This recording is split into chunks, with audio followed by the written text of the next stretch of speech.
ఆంధ్రప్రదేశ్ రాజకీయాల్లో పెందుర్తి ఫలితం అతి చాలా ప్రశ్నలు లేవనెత్తుతోంది.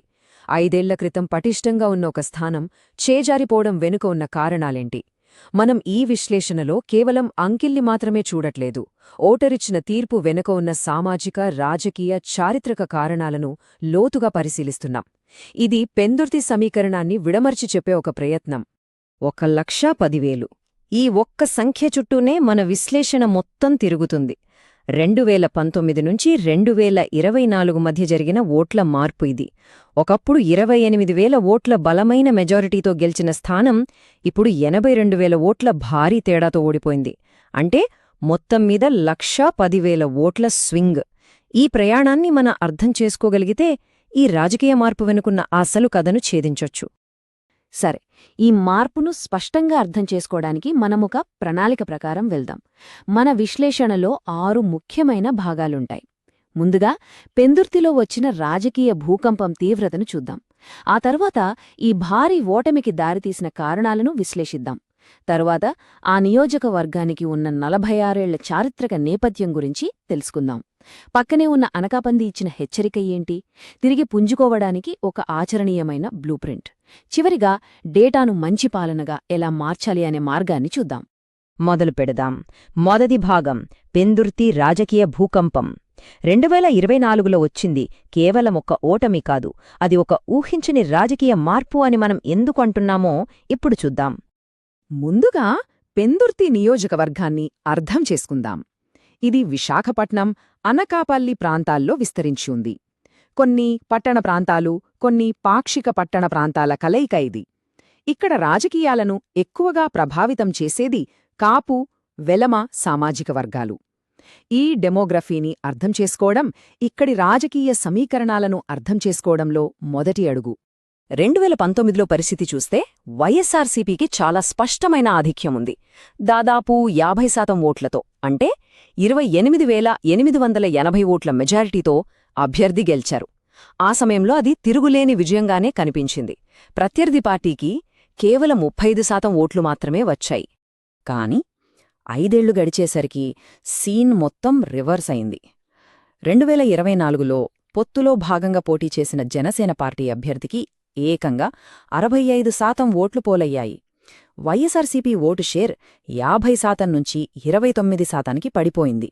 28,000 ఓట్ల మెజారిటీ కాస్త 81,870 ఓట్ల భారీ ఓటమిగా మారిపోయింది. ఇది సాధారణ మార్పు కాదు, ఒక రాజకీయ సునామీ. ఇప్పుడు అసలు విషయానికి వద్దాం. ఇంత పెద్ద మార్పు ఎందుకొచ్చింది? ఈ భారీ ఓటమి వెనుక ఉన్న కారణాలను ఒక్కొక్కటిగా విశ్లేషిద్దాం. గుర్తుంచుకోండి, ఏ ఓటమికి కూడా ఒకే ఒక కారణం ఉండదు, అది చాలా అంశాల కలయిక. ఈ కారణాలను మనం 2 రకాలుగా విభజించవచ్చు. 1. పార్టీ అంతర్గత లోపాలు.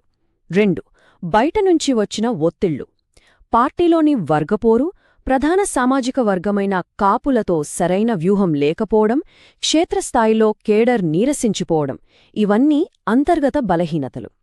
ఇక బయటనుంచి చూస్తే ప్రతిపక్షాలన్నీ ఏకమవడం, రాష్ట్రవ్యాప్తంగా ప్రభుత్వ వ్యతిరేకత, రైతులు, యువతలో ఉన్న అసంతృప్తి, ఇవన్నీ కలిసి ఓటమికి దారితీశాయి. ఈ నివేదికలో ఒక మాట ఉంది, చాలా ముఖ్యమైన మాట. యుద్ధంలో ఓటమి క్షేత్రస్థాయిలో జరిగింది, సైబర్ స్పేస్లో కాదు. దీని అర్థం చాలా స్పష్టం. ప్రజలతో నేరుగా సంబంధాలు తెగిపోయినప్పుడు, గ్రౌండ్లో పట్టు కోల్పోయినప్పుడు ఏ ప్రచారాలు, ఏ సోషల్ మీడియా క్యాంపెయిన్లు పనిచేయవు. ఇక్కడే మన రాజ్యాంగ విలువలు గుర్తుకు వస్తాయి. ప్రజలతో మాట్లాడేటప్పుడు బాధ్యతాయుతమైన, గౌరవప్రదమైన సంభాషణ చాలా అవసరం. ప్రతి వ్యక్తి గౌరవాన్ని కాపాడటమే ప్రజాస్వామ్యానికి పునాది. ఇప్పుడు మనమొక చారిత్రక నిజాన్ని చూద్దాం. చాలామంది దీన్ని గమనించి ఉండరు. అదే పెందుర్తి నియోజకవర్గానికి ఉన్న 46 ఏళ్ల రాజకీయ స్మృతి. ఈ చారిత్రక ధోరణిని అర్థం చేసుకుంటే ఈ ఓటమి మనకు ఆశ్చర్యం కలిగించదు. ఈ నియోజకవర్గ చరిత్ర చూస్తే ఒక ఆసక్తికరమైన విషయం కనిపిస్తోంది. గత 46 ఏళ్లుగా పెందుర్తి ప్రజలు ఏ సిట్టింగ్ ఎమ్మెల్యేకు కూడా వరుసగా రెండోసారి అధికారమివ్వలేదు. పార్టీ ఏదైనా, అభ్యర్థెవరైనా సరే ప్రతిసారి మార్పు కోరుకున్నారు. ఇది దాదాపుగా ఈ నియోజకవర్గపు రాజకీయ డిఎన్ఏలో భాగమైపోయింది. ఈ చరిత్ర ఆధారంగా చూస్తే సిట్టింగ్ అభ్యర్థి మళ్లీ గెల్చే అవకాశం, అంటే రీటైనబిలిటీ స్కోర్ చాలా తక్కువగా ఉంది. కాబట్టి వ్యూహాత్మకంగా ఆలోచిస్తే ఆయన అభ్యర్థిత్వమే ఒక పెద్ద బలహీనతగా మారింది. చరిత్ర పునరావృతం అవుతుందని డేటా ముందుగానే హెచ్చరించింది. కొన్నిసార్లు సరైన పాఠం నేర్చుకోడానికి మన చుట్టూ చూడాలి. పక్క నియోజకవర్గాల్లో ఏం జరుగుతుందో గమనించాలి. పెందుర్తికి పట్టనే ఉన్న అనకాపల్లి నియోజకవర్గం ఒక పెద్ద హెచ్చరికను పంపింది. కాని ఆ హెచ్చరికను ఎవరూ పట్టించుకోలేదు. అనకాపల్లిలో కూడా ప్రతిపక్ష కూటమి 66% ఓట్లతో ఘన విజయం సాధించింది. అక్కడ బలంగా ఉన్న కాపు, గవర సామాజిక వర్గాల ఓట్లను వాళ్లు విజయవంతంగా ఏకం చేసుకోగలిగారు. ఇక్కడ వ్యూహాత్మక పాఠం చాలా స్పష్టంగా ఉంది. ఒక ప్రాంతంలోని బలమైన సామాజిక వర్గాలను ప్రతిపక్షం ఏకం చెయ్యకుండా చూడాలి.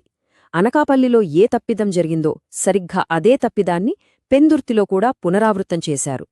సరే, జరిగింది జరిగిపోయింది. సమస్యను విశ్లేషించాం. ఇప్పుడు పరిష్కారం గురించి ఆలోచిద్దాం.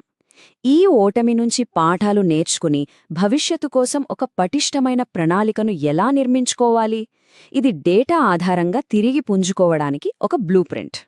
ఈ నివేదిక ప్రకారం తిరిగి నిలదొక్కుకోవడానికి 4 వ్యూహాత్మక స్తంభాలున్నాయి. మొదటిది, కొత్త అభ్యర్థిని రంగంలోకి దించడం.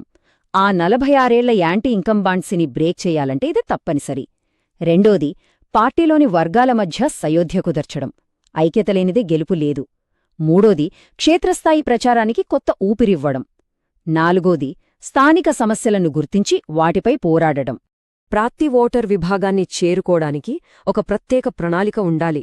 యువత, మహిళలు, రైతులు, ఎస్సీబీసీ కమ్యూనిటీలు, మైనారిటీలు ఇలా ప్రతి ఒక్కరి సమస్యలు వేరు, వాళ్ల ఆకాంక్షలు వేరు.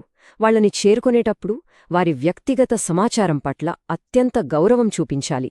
భారతదేశం యొక్క కొత్త డేటా ప్రొటెక్షన్ చట్టాల ప్రకారం వారి స్పష్టమైన అనుమతి లేకుండా వారి డేటాను ఉపయోగించడం వారి గోప్యతా హక్కును ఉల్లంఘించడమే అవుతుంది.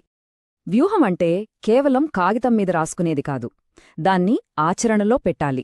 దాన్ని ఫలితాలను కొలవగలగాలి. ప్రతి వ్యూహాత్మక నిర్ణయానికి ఒక కారణం, దాన్ని కొలవడానికి ఒక కేపీఐ అంటే కీ పర్ఫార్మెన్స్ ఇండికేటర్ ఉండాలి. ఉదాహరణకు, కొత్త అభ్యర్థిని నిలబెట్టడం అనేది వ్యూహమైతే, కాపు ఓటర్లు ఎక్కువగా ఉన్న ప్రాంతాల్లో ఓట్ల శాతం పెరగడం దాని కేపీఐ. అప్పుడే వ్యూహం పనిచేస్తుందో లేదో మనకు తెలుస్తుంది. ఇక మనం విశ్లేషణలో చివరి అంకానికి వచ్చేశాం.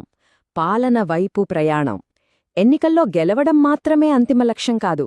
డేటాను, వ్యూహాన్ని ఉపయోగించి ప్రజల మద్దతు పొంది వాళ్లకు మెరుగైన పాలన అందించడమే అసలైన విజయం. అందుకోసం ఈ నివేదిక ఒక చతుర్ముఖ సిద్ధాంతాన్ని ప్రతిపాదిస్తోంది. అంటే ప్రచారానికి 4 ముఖాల వ్యూహం. శివుడిలా ప్రత్యర్థి బలహీనతలపై దాడి చేయడం, విష్ణువులా మన కోర్ ఓటు బ్యాంకును కాపాడుకోవడం, బ్రహ్మలా కొత్త ప్రచార పద్ధతులను సృష్టించడం, దుర్గలా మన పార్టీ నిర్మాణాలను పటిష్టంగా కాపాడుకోవడం. ఈ 4 అంశాలను సమన్వయం చేసుకున్నప్పుడే తిరిగి పుంజుకోవడం సాధ్యమవుతుంది. మీరు ప్రజలకు సేవ చేసే నాయకులుగా ఎదగాలనుకుంటే, మీ నియోజకవర్గాన్ని అభివృద్ధి పదంలో నడపాలనుకుంటే blueprintstrategies.ai ని సంప్రదించండి. మా ఇమెయిల్ mgr@blueprintstrategies.ai లేదా 08042041602 నంబరుకు కాల్ చేయండి. Purpose beyond politics.